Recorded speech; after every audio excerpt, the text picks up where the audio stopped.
સ્વામિનારાયણ ભગવાનની જય. અક્ષર પુરુષોત્તમ મહારાજની જય. ગુણાતીતાન સ્વામી મહારાજની જય. ભગતજી મહારાજની જય. શાસ્ત્રીજી મહારાજની જય. યોગીજી મહારાજની જય.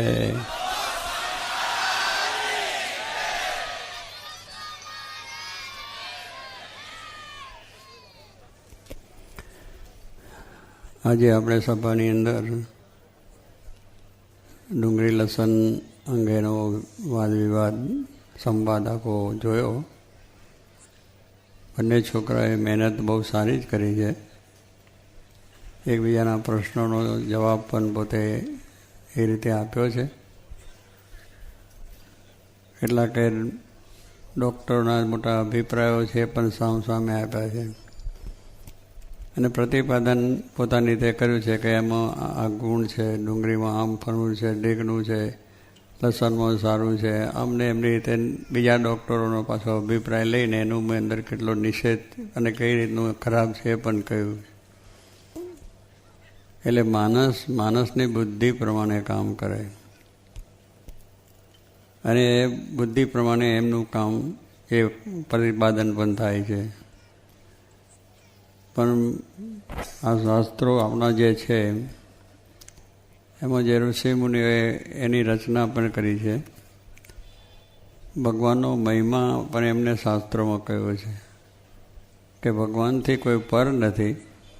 ભગવાનની બુદ્ધિ છે એનાથી કોઈની પર બુદ્ધિ પણ નથી. કારણ કે આપણી બુદ્ધિ બહુ સીમિત છે, થોડી છે, એટલું આપણે કહીએ. આપણે જોઈએ છીએ એટલું, દેખાય એટલી જ વાત કરીએ છીએ. આપણે આમ ચારે બાજુ દુનિયામાં આકાશ પાતાળમાં શું થાય એની ખબર નથી. બુદ્ધિ આપણી ત્યાં ચાલતી નથી. આજે વિજ્ઞાન પણ ખૂબ વધ્યું છે. બધા આકાશના તારાઓના આખું બ્રહ્માંડનો બધી રચનાઓ બધી જોઈ કરી છે. પણ એની અંદર પણ વિજ્ઞાને કહેવું પડ્યું કે આ બધા નિહારિકો જે છે, એક નિહારિકા, એક બ્રહ્માંડ આપણે જેને કહીએ, એક બ્રહ્માંડથી બીજા બ્રહ્માંડ સુધી જવામાં વર્ષો સુધી લાગે છે. અને એટલી બધી એ બ્રહ્માંડોની રચના છે એને પહોંચી વળ્યા નથી. એનું વર્ણન કરી શક્યા નથી. અને અંતે કહેવું પડે છે કે ભાઈ કોઈ બીજી એક મહાન શક્તિ છે એ આ બધું સંચાલન તંત્રનું કરે છે. એટલે જે બુદ્ધિશાળી જેને કહીએ છીએ, કે વિજ્ઞાન જે કર્યું છે બુદ્ધિશાળીની વાત કરીએ છીએ. હવે બુદ્ધિશાળી માણસોને પણ ભગવાનની જે રચના છે એ રચનાની અંદર ઘણું એટલા ગયા. તો ચંદ્ર ઉપર ગયા, મંગળ ઉપર ગયા, બીજા ઉપર ગયા, બધે ગયા. પણ એ એટલી બધું એક છે કે જેથી કરીને એમને પણ એ થયું કે આ બધી રચનાની અંદર કોઈક શક્તિ છે એનું હલનચલન કરાવે છે. આ બધું તંત્ર ચાલે છે. હવે કોક શક્તિ એટલે આપણે ભગવાન કહીએ છીએ. શક્તિ એ છે ભગવાનની છે. ગઈકાલે પણ આપણે કહ્યું તો અનોર અનિયાન મહત્વ મહિયાન, કે અનુથી પણ અનુ છે એવી એટલી બધી શક્તિ ભગવાન. જો અનુની અંદર જે શક્તિ હોય આટલી મોટી જબરદસ્ત, આ પ્રમાણે બધું વિકાસ કરવાની, અગર તો નાશ કરવાની, તો ભગવાન એનાથી અનુ છે તો એમાં કેટલી બધી શક્તિ હોય એનો વિચાર આપણે કરવાનો છે. એટલે એને પહોંચી વળાય એવું નથી. મહાન એટલા છે કે જે મહાનમાં મહાન જેને આપણે જોયા હોય એનાથી પણ એ મહાન છે. એને આપણી જે બુદ્ધિ છે એનાથી મહાન બુદ્ધિ એમની છે. એમનું કાર્ય પણ એ મહાન છે. એટલું આપણે વિજ્ઞાન પણ આપણે કહી દીધું છે અને શાસ્ત્રોમાં વાત કરી છે. સૂત્રની અંદર ભગવાનની વર્ણન કરતાં કહ્યું છે કે ભગવાન કહે છે કે અનોર અને યાને મહત્વ મળે. આ શાસ્ત્રની વાત છે કે જે અનુની અંદર જો આ વિજ્ઞાને તો અનુ શોધ્યું આઈન્સ્ટાઈને, અને આપણે કહ્યું કે અનુમાં આટલી શક્તિ છે બતાવી દીધી. પણ આપણા શાસ્ત્રો કહે છે આ પૃથ્વીના જેટલા રજકણ છે એ રજકણની અંદર પણ ભગવાનનો વાસ છે. ઝાડ, પાન, પર્વત, મનુષ્યો દરેકની અંદર ભગવાનનો વાસ રહેલો છે. અને એ ભગવાનનો વાસ છે એટલે જ આપણે હાલીએ ચાલીએ છીએ અને આ બધું કાર્ય કરીએ છીએ. આજે આપણે જાણીએ કે આપણે બુદ્ધિનો પણ બુદ્ધિ આપનાર પરમાત્મા છે. ભણ્યા ગણ્યા, મોટા વિદ્વાન થયા, આ સાયન્ટિસ્ટ થયા, ડૉક્ટર થયા, એન્જિનિયરો થયા, ખેડૂત થયા, મોટા બીજું થયા, ઘણા જણા વેપારીઓ થયા. પણ એમાં મૂળ કારણ તો પરમાત્મા છે. એની મરજી સિવાય આપણે કંઈ જ કરી શકીએ એમ નથી. એક આમ હાથ કરવો જ ના થાય. હાથ આમ બંધ થઈ જાય છે ને, થાય છે પછી એ નથી થતું. આમ થાય છે, બંધ નથી થતું. બોલવાનું પણ બંધ થઈ જાય પછી નથી થતું. તો કહેવાનું છે કે ભગવાનની શક્તિ અંદર છે, એટલે જ આપણે બધું જોઈએ છીએ. એક બેન આનંદ આવે છે, શેનો આવે છે? હું બોલું છું, તમે સાંભળો છો. હવે એ તમને મને આનંદ આવ્યો સાથી છે કે ભાઈ આપણામાં ભગવાન ચૈતન્ય વસ્તુ છે, એનો આનંદ છે. તમારી પાસે જમવાનું મૂક્યું હોય તો એ જમવાનો આનંદ આપણને બહુ સરસ છે ને આ છે ને તે છે ને બધું વર્ણન કરીએ, પણ એ જેની અંદર નથી એ આનંદ એ ભગવાનનો છે. કંઈ અંદર ચૈતન્ય છે માટે એમાં ચૈતન્ય જો ચાલ્યું જાય તે લાડુ જાલી પેલા હંમેશા પછી ડુંગળીનો હારામાં હારો હોય ને પેલા એનોય સારામાં સારું હોય, કંઈ આપણે સ્વાદ આવશે નહીં. સ્વાદ તો ભગવાનનો સ્વાદ લેવાનો છે, ભગવાનનો આનંદ લેવાનો છે. આ તો આ વસ્તુની અંદરનો આનંદ માન્યો કે ડુંગળીમાં સ્વાદ છે ને કોઈ પેલા કે પેલામાં છે, પેલો કોઈ પેલામાં છે. બધા દુનિયાના છે એ તો નાશન છે, દુનિયાની વસ્તુ જ ખોટી છે. એમાં સ્વાદ ને આનંદ કંઈ બધું કશું જ નથી. જોઈએ છે આ દુનિયામાં બધું, એમાં નથી. જે છે આપણામાં ચૈતન્ય વસ્તુ પરમાત્મા છે, ત્યાં લગીને આપણને એ લાગે છે, પણ એ ગયા પછી નથી. એટલે આનંદ શાનો હતો કે વસ્તુ છે એને લઈને. પણ આપણે જાણી બેઠા કે મને જોયું એટલે મને આનંદ થઈ ગયો, ફલાણું થયું. પછી આનંદ તમે જોયું આંખથી એથી નથી. આંખથી જોયું તો ઘણું છે, પણ અંદરના જે ભગવાન એને આપણે એ ચક્ષુ દ્વારા જોઈને આપણને આનંદ આપે. તો એ જ્યારે ચક્ષુમાંથી દેવતા ચાલ્યા ગયા, જે તત્વ ચાલ્યું, કાનમાંથી તત્વ ચાલી ગયું, વાણીમાંથી તો શું બોલાશે જ નહીં, કાન સાંભળશે નહીં, નાકથી સુગંધ લઈ શકાશે, આમ કરીને આમ ખાઈ શકાશે નહીં, એક નહીં કશું જ નહીં થાય. જ્યારે એમાં તત્વ ચાલ્યું એટલે ડેડ બોડી. એટલે આ બધો જે ભગવાનનો મહિમા કહેલો છે, એટલે ભગવાન સર્વથી પર છે. તો ભગવાનના જે આદેશો છે એ આપણે માન્ય કરવા જોઈએ. દુનિયાની અંદરના કાયદા મનુષ્ય કરેલા છે. આ દુનિયામાં જ્યાં જ્યાં બધા સરકારી બીજા ત્રીજા મ્યુનિસિપાલિટીના બધા કાયદાઓ તો એ માણસ કરે છે, અને એમાં આઘું પાછું જ થાય છે. કાયદો કર્યો હોય ને કાયદાઓ કરનારા ભંગ કરતા હોય, એક કાયદોને પાછો બીજો કરવો પડે, ત્રીજો ને ચોથો કરવો પડે. એટલે એમાં તો કાયદા છે, મનુષ્યના કાયદા છે, ફેરફાર થાય. ભગવાનનો કાયદો ફરે નહીં. સૂર્ય અને ચંદ્ર ઉગે છે. સૂર્ય ઉગે છે કેટલે કે સવારે 6:55 સૂર્ય ઉદય થાય, તો એ 6:55 બરાબર થાય. માણસનો કાયદો હોય તો અડધો કલાક આમે જતો અને અડધો કલાક આમે જતો, નામ થાય. પણ એ તમે જોજો, એને જ્યોતિષ નીતિ દરેક આપણા પંચાંગોમાં આવે કે આજે સૂર્ય કેટલા વાગે, એ આજે 6:55, કાલે 6:55 કહ્યું હોય, તો એટલી જ મિનિટે એ ટાઈમે સૂર્ય ઉદય થશે. આપણી દ્રષ્ટિ આગી પાછી હોય એટલે તે પણ એના જે શાસ્ત્રોના ક્રમ પ્રમાણે એનો ટાઈમ બરાબર સાચવે છે. એટલો બધો સાચવે છે, તો એની મહત્તા વધી છે. સૂર્યની મહત્તા શા માટે વધી? ભગવાનનો આદેશને આજ્ઞા પાલન કરે. તારે આટલા વખતે ઉદય થવાનું છે, એ જ ટાઈમે ઉગે છે, એ જ ટાઈમે હાથમે છે. એનો ટાઈમ પૂરેપૂરો સાચવે છે, ભગવાનનો આદેશ છે એને. અને એ ભગવાનની એને આજ્ઞા પાડી છે, એટલે એને એટલો પ્રકાશ મળ્યો છે. આટલો બધો પ્રકાશ થવાનું કારણ શું છે કે ભગવાનનો આદેશ છે માટે કે આખી દુનિયાની અંદર આપણે પથરી જાય. આ તર અંધારું છે, પણ સૂર્ય ઉદય થયો તો આખી દુનિયામાં પ્રકાશ ખૂણે ખોંચરે બધું થઈ જાય. ચંદ્રનો પ્રકાશ છે, એ પણ ટાઈમે ઉગનાર. એની અંદર શીતળતા કેટલીક એકદમ ચાંદનીમાં બેઠા હોય તો આપણને આનંદ થાય કે વાહ આજે ચાંદની છે. તો એને ભગવાને શીતળતા મૂકી છે.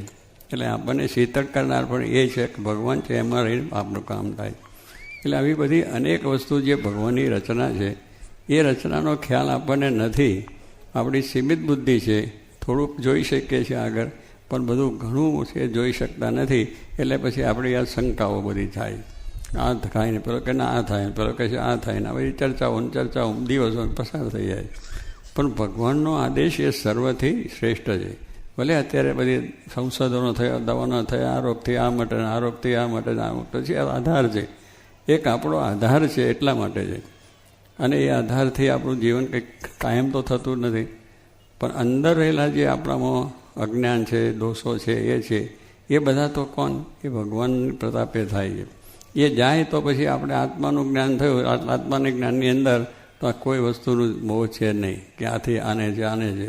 કારણ કે આપણે મૂળ તો આત્મામાં રહેલા જે અજ્ઞાન છે એને આપણે કાઢીએ છીએ. આપણામાં અજ્ઞાન છે કે હું મારું છે, એટલે આપણે મુશ્કેલીઓ થાય છે કે મેં કર્યું બરાબર, મારી સમજણ સાચી, મેં પ્રતિપાદન કર્યું સારું, ફલાણું મારું, કશું આપણું નથી. ભગવાનની વસ્તુ સમજો તો આ બધું જ આપણને એ લાગે છે. તો એ રીતની મહિમા સમજીને ભગવાને જે આપણે વાત કરી કે શાસ્ત્રોમાં બધે વાત લખેલી છે, એનો નિષેધ છે જ. અને નિષેધ છે ભગવાને જે કઈ રીતે કર્યો છે એ એમની સૂક્ષ્મ દ્રષ્ટિથી આ એમને વાત કરી હોય. બાકીના બધા માણસે જે કંઈ પોતાની રીતે ગ્રંથો રચ્યા હોય, પુસ્તકો લખ્યા હોય, એની અંદર તો બધું અવરહવર બધું જ આવવાનું છે. એમાં કંઈ બહુ આપણને મોહ પામવા જેવો નથી. શાસ્ત્રો એ લોકોએ શાસ્ત્રો પણ એવા રચ્યા હોય છે, એમાં લેખ આવે છે, એવું પ્રતિપાદન પણ આવે છે અવરહવર બીજું ત્રીજું. પણ ભગવાનથી પર નથી. ભગવાનથી પર આપણી બુદ્ધિ નથી. તો એમને જે આપણને આદેશ મળ્યો આપ્યો હોય એ આદેશ આપણે માટે શિરોમાન્ય. પછી ભલે એમાં આપણને કંઈ દુઃખે આવે ને સુખે આવે ને મુશ્કેલીઓ આવે, પણ એની અંદર આપણને શાંતિ. સુખ દુઃખ આવે સર્વ ભેળે તેમાં રાખજો સ્થિરમતી, જાળવીશ મારા જનને અતિશય જતન કરી. મહારાજ કહે છે કે સુખ આવે દુઃખ આવે એમાં તમે સ્થિરમતી રાખજો. સ્થિરમતી શું કે ભગવાન કરતા છે, એમની ઈચ્છાથી જે થાય તે સારું છે, અને એની જે આજ્ઞા છે આપણે માટે ઉત્તમ વસ્તુ છે. એટલી આપણી સ્થિરમતી રહેવી જોઈએ, ડગવી ના જોઈએ. દુઃખ આવ્યું એટલે ચાલો ફલાનું ખાઈ લો, ઢીકનું ખાઈ લો, હમણું ખાઈ લો, ના, કંઈ નહીં, દેહ પડવાનો છે. એને ખાવાથી ભગવાનની આજ્ઞા જો લોપાતી હોય તો દેહ ભલે પડી જાય ને આજ્ઞા પડવાથી. કારણ દેહ પડવાનો છે. તમે ગમે એટલી દવાઓ ગમે એટલા ઉપચારો કરો પણ શ્વાસ એક દાડો નીકળી જવાનો. તો ભગવાનની આજ્ઞાનો શા માટે લોકો? શરીર તો પડવાનું છે, એને ગમે એટલી દવાઓ ખાવાનું, ગમે એટલા ઉપચાર કરવાનું, કરવા ઓપરેશન પછી પડવાનું જ છે. પણ તો એક આપણને થોડી સુવિધા મળે, થોડી રાહત મળે એટલે બધું કરવું પડે છે, કરીએ છીએ. પણ એનાથી કંઈ આપણું જે મોક્ષ કલ્યાણ કે જે આપણે શાંતિ જેને કહીએ છીએ, મૂળ શાંતિ જેને કહીએ છીએ, એ નથી પ્રાપ્ત. એટલા માટે જ ભગવાને આજ્ઞા આપણે કરી. શાસ્ત્રોમાં જે વાતો લખી છે એ બહુ જ બધી વિચારપૂર્વક સમજી કરીને મનુષ્યના સુખને માટે, શાંતિને માટે ને મોક્ષને માટે એમને વાત કરી છે. તો એ આપણે ચાલવાનું. કારણ કે આપણને સાચો માર્ગ એ ભગવાનના સંતો બતાવે છે, ભગવાનને સાંધે આપણો સંબંધ કરાવે છે, અને એ સંબંધે કરીને આપણો મોક્ષ થાય છે. એટલે આ બધી વાતોથી ભરમવાની જરૂર નથી. ભગવાનની આજ્ઞા ઉપર તાન રાખવું. શિક્ષાપત્રી આપણે મહારાજે આપી છે. શિક્ષાપત્રીના શ્લોકની પણ વાત કરી આ ભાઈઓએ, બરાબર છે. એમાં લખેલી જ વસ્તુ છે, એનો નિષેધ છે જ. એ નિષેધ આપણે શિક્ષાપત્રી એ પણ ભગવાને પાછા બીજા આપણા ગ્રંથો છે એમાં પણ એનો વિસ્તારથી વાત કરી છે. અને બીજા શાસ્ત્રો જે છે, ભાગવદ ગીતા, ઉપનિષદ, જે કંઈ બધા ઋષિમુનિના ગ્રંથો છે એમાં પણ આનો નિષેધ છે જ. અને એ નિષેધ પણ હવે એ ભગવાનની આજ્ઞા આજે ભૂલી જઈએ છીએ. અને શાસ્ત્રોને આપણે શું કહે છે, એ તો માણસોએ કર્યા, માણસ નથી કર્યા, ભગવાને જ કર્યા છે. દરેકમાં પ્રેરણા કરીને ભગવાને જ બધું કર્યું છે. એ આપણી માન્યતા જો બરાબર હોય તો પછી આપણે ખોટું થાય નહીં, એ સાચું જ મનાય છે. એટલે એ દ્રષ્ટિ આપણે કેળવવી પડે તો આમાં કોઈ ગૂંચવાડો થાય નહીં. એ જે ભગવાને કર્યું છે આપણા સારા માટે જ કર્યું, બસ એટલું જ. એ પછી દુનિયાના માણસોની વાતો ચીતો બીજું ત્રીજું કરીને ભરવાની કોઈ જરૂર નથી. કારણ કે ભગવાનથી પર કોઈ નથી. શ્રીજી મહારાજ સાક્ષાત ભગવાન હતા, પુરુષોત્તમ નારાયણ હતા. એમને શિક્ષાપત્રી લખી છે, 212 શ્લોક છે. તમે જો એ વાંચશો તો બધી રીતે તમને કેટલી સરસ આરોગ્યની દ્રષ્ટિએ પણ લખી છે. આ રીતે આ નિષેધ વસ્તુઓની લાગ કરી છે.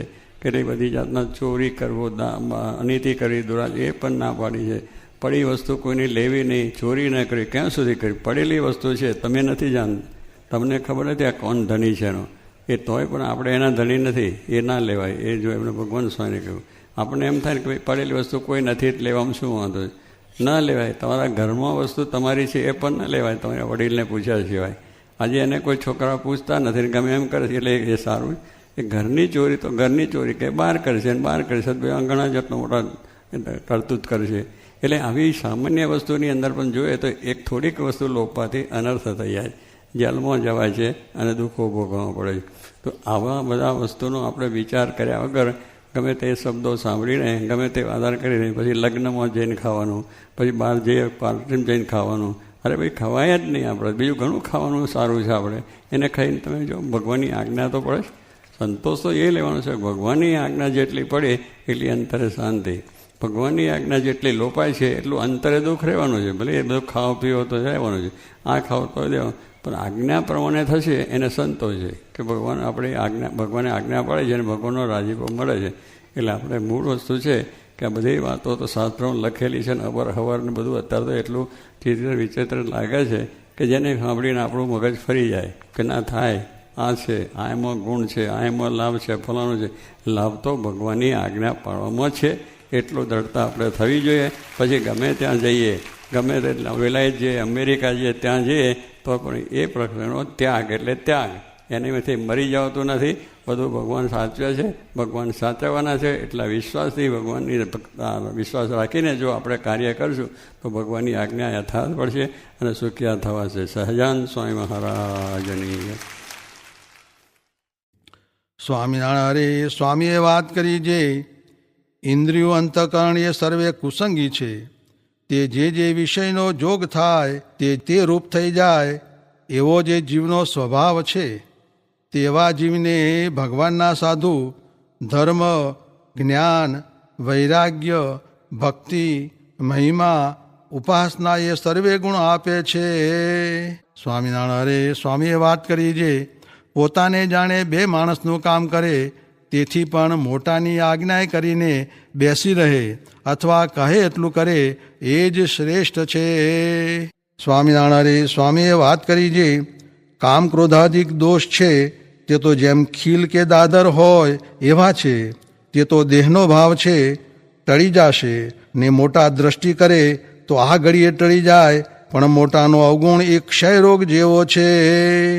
સ્વામિનારાયણ સ્વામીએ વાત કરી જે આપણે તો અક્ષરધામમાં જવું છે એવો એક સંકલ્પ રાખવો. સ્વામિનારાયણ સ્વામીએ વાત કરી જે આ જીવને માથે શાસ્તા વિના સ્વતંત્રપણે તો જીવ દેહનો જ કીડો થઈ રહ્યો છે. સ્વામિનારાયણ હરે સ્વામીએ વાત કરી જે મોટા સાધુનો અવગુણ નહીં હોય ને કાંઈ દોષ હશે તો તેની ભગવાનને ફિકર છે, પણ મોટા સાધુનો અવગુણ હશે તેનું તો પાપ વજ્રલેપ થશે.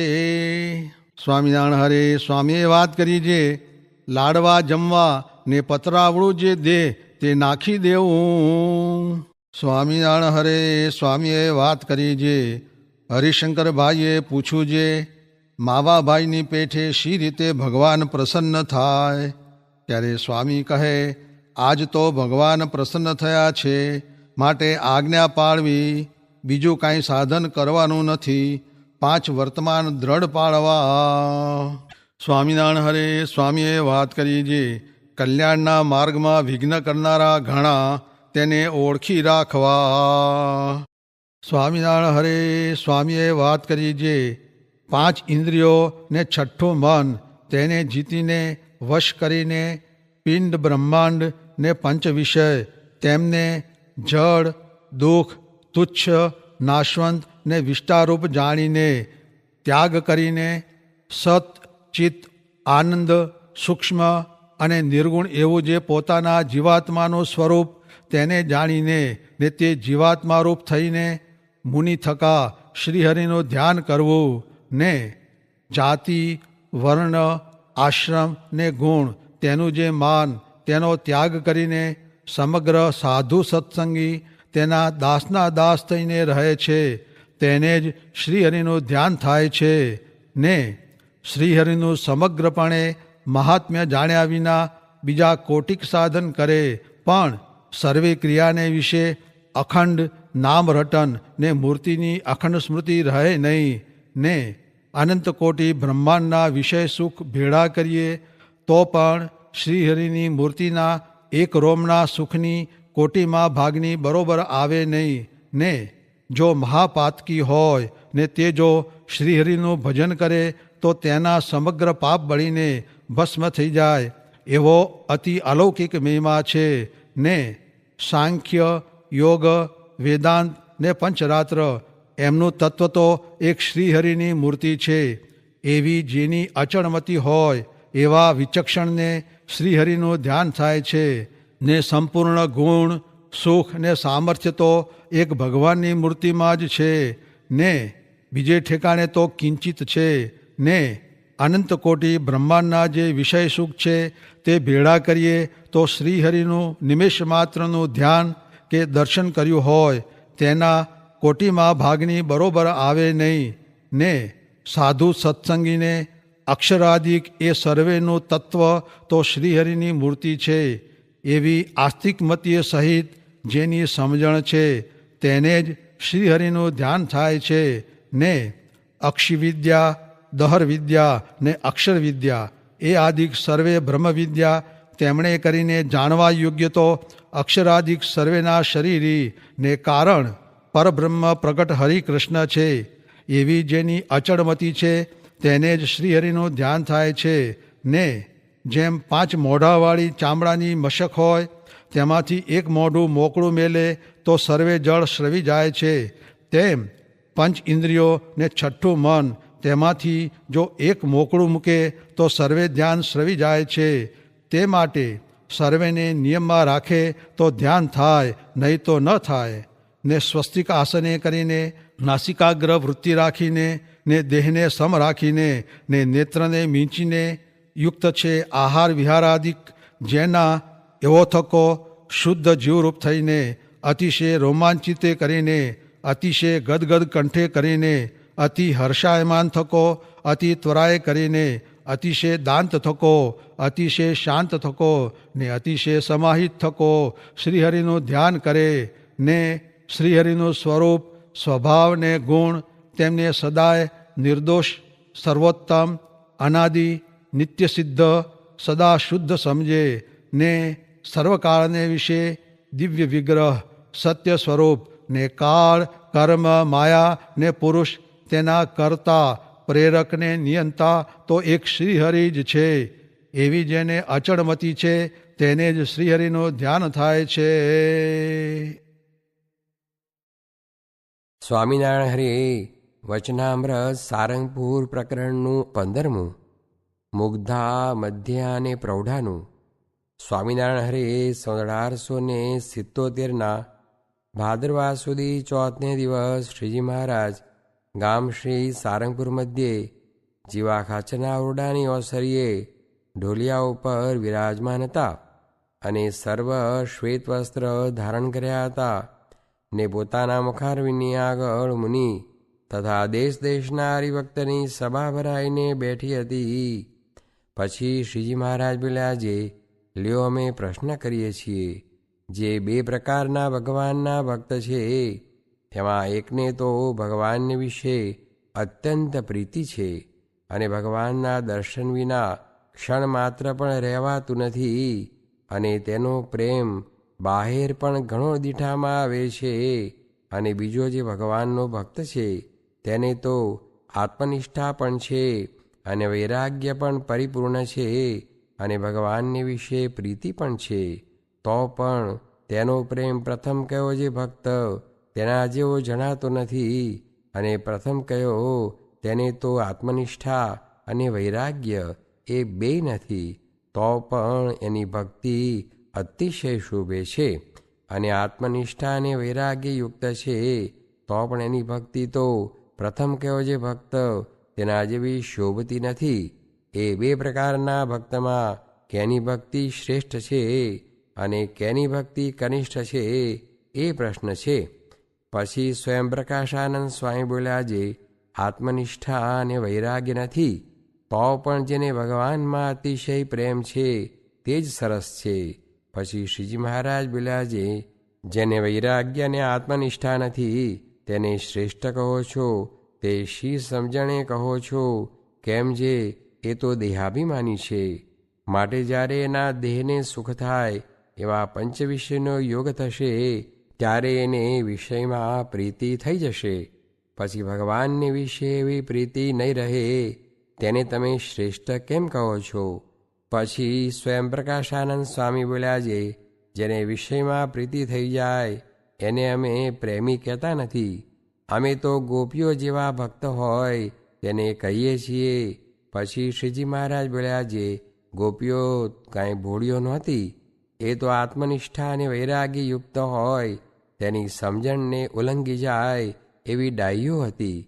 જેમ કોઈક રાજનીતિનો જાણનારો હોય અને તે બોલે તેના જેવું તો ગોપીઓને બોલ્યામાં ડાપણ હતું અને ભગવાનને પણ જેમ યથાર્થપણે જાણ્યા જોઈએ તેમ જાણતી હતી અને સર્વ યાદવમાં અતિશય ડાહ્યા અને ભગવાનના ચોપટિયા એવા જે ઉદ્ધવજી તે ગોપીઓની સમજણ જોઈને ગદગદ કંઠ થઈ ગયા અને તે ઉદ્ધવજી એમ બોલ્યા, જે ગોપીઓ પાસે મને જ્ઞાન કેવા મોકલ્યો, તે તો ભગવાને મારી ઉપર અતિશય અનુગ્રહ કર્યો અને પોતે ગોપીઓને ઉપદેશ કરવા ગયા હતા, પણ ગોપીઓના વચન સાંભળીને પોતે સામો ઉપદેશ ગ્રહણ કર્યો. અને તમે કહેશો, જે ગોપીઓ તો એવી બુદ્ધિમાન નહોતી, તો એમાં તો મુગ્ધા, મધ્યા અને પ્રૌઢા એ 3 પ્રકારના ભેદ હતા. તેમાં મુગ્ધાનું એવું લક્ષણ છે, જે એક તો ભગવાન ઉપર ધોખો ઘણો કરે અને એમ બોલે, જે અમે તમારે અર્થે કરી કરીને મરી ગયા, તો પણ તમે નજરમાં લાવતા નથી. અને એમ કરતા જો વધુ છેડે તો ભગવાન સાથે રીસ કરે અને તોછડા વચન બોલે, જે જાણીએ હમણાં વિમુખ થઈ જશે. એવી જાતના જેના શાસ્ત્રને વિશે વચન હોય તે ગોપીને મુગ્ધા જાણવી. અને જે મધ્યા હોય તે તો કોઈ દિવસ ભગવાન સામો ક્રોધ ન કરે અને તોછડું વચન પણ ન કહે અને ડાહપણે કરીને યુક્તિએ પોતાનું સ્વાર્થીપણું બીજાને જણાવા દે નહીં અને પોતાનું કામ સાધે તે ભેળું ભગવાનનું ગમતું કરે, પણ એકલું ભગવાનનું ગમતું કરે નહીં. અને જો ભગવાનનું જ ગમતું કરવું પડે તો પણ કંઈક પોતાનું ગમતું કરવાની યુક્તિ જરૂર રાખે. એવા જેના શાસ્ત્રની વિશે વચન હોય તે ગોપીને મધ્યા જાણવી. અને જે પ્રૌઢા હોય તે તો કેવળ ભગવાનના ગમતા પ્રમાણે જ ચાલે અને કોઈ રીતે પોતાના સ્વાર્થને અર્થે યુક્તિ કરે નહીં અને કેવળ ભગવાનને રાજી કરવાને ઈચ્છે. અને જે રીતે ભગવાન રાજી થાય તે રીતે જ પોતે રાજી રહે અને પોતાની બરોબરની જે બીજી ગોપીઓ હોય તે ઉપર ઈર્ષા, ક્રોધ કરે જ નહીં અને માન, મત્સરાદિક સર્વ વિકારનો ત્યાગ કરીને ભગવાનની સેવામાં સાવધાન રહે. અને જેણે કરીને ભગવાન કુરાજી થાય એવું આચરણ તો મન, કર્મ, વચને કરીને કોઈ કાળે કરે નહીં. એવા જેના શાસ્ત્રમાં વચન હોય તે ગોપીને પ્રૌઢા જાણવી. એવી રીતે મુગ્ધા, મધ્યા અને પ્રૌઢા એવા ગોપીઓના ભેદ છે. માટે ગોપીઓની સમજણમાં તો અતિશય વિવેક હતો, તે માટે એની પ્રીતિ અણસમજણની કહેવાય નહીં. અને ગોપીઓ તો યથાર્થ ભગવાનના મહિમાને જાણતી હતી અને તે મહિમાને પ્રતાપે કરીને આત્મનિષ્ઠા અને વૈરાગ્ય સહજે એના હૈયામાં વર્તતા હતા. માટે ગોપીઓને વિશે તો આત્મનિષ્ઠા અને વૈરાગ્ય આદિક અનંત જે કલ્યાણકારી ગુણ તે ભગવાનના મહાત્મને પ્રતાપે કરીને સર્વે સંપૂર્ણ હતા. અને એવા ભક્તની રીત તો આમ છે, જે શબ્દ, સ્પર્શ, રૂપ, રસ અને ગંધ એ જે 5 વિષય તે ભગવાન સંબંધી જ છે, પણ બીજા કોઈ સંબંધી ઈચ્છે નહીં. અને ભગવાનને વિશે એ 5 વિષય કરીને જે અતિશય હેત તે હેતે કરીને વૈરાગ્યને આત્મનિષ્ઠા નથી, તો પણ ભગવાન વિના બીજો કોઈ જગતનો ઘાટ હૈયામાં થાય નહીં.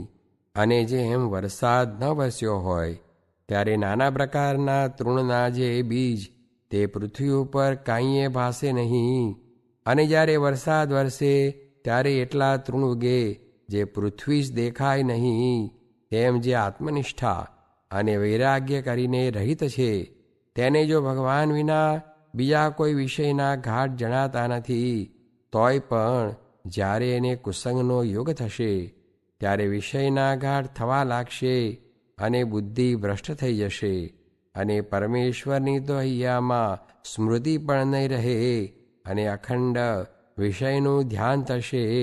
પછી એ જે વૈરાગ્ય અને આત્મનિષ્ઠા વિનાનો પ્રેમી તેને એમ ભાસશે, જે મારે ભગવાનમાં લેશ માત્ર પ્રીતિ નથી. માટે આત્મનિષ્ઠા અને વૈરાગ્ય વિનાનો જે પ્રેમી ભક્ત જણાતો હોય તે તો અતિશય ન્યૂન છે. અને જેને આત્મનિષ્ઠા છે અને વૈરાગ્ય છે અને ભગવાનમાં પ્રીતિ પણ સાધારણ જેવી જ છે. તે તો એમ જાણે છે જે મારા જીવાત્માને વિશે જ આ ભગવાનની મૂર્તિ અખંડ વિરાજમાન છે એમ જાણીને ઉપરથી તો ભગવાનની મૂર્તિના દર્શન સ્પર્શાદિકને વિશે આતુરતા જેવું નથી જણાતું અને શાંતપણા જેવું જણાય છે, તો પણ એની પ્રીતિના મૂળ ઊંડા છે. તે કોઈ કુસંગને યોગ્ય કરીને પણ એની પ્રીતિ ઓછી થાય એવી નથી. માટે એ ભક્ત શ્રેષ્ઠ છે અને એકાંતિક છે. ઇતિ વચનામૃતમ. એ રીતે સારંગપુર પ્રકરણનું 15મું વચનામૃત જે તે થયું.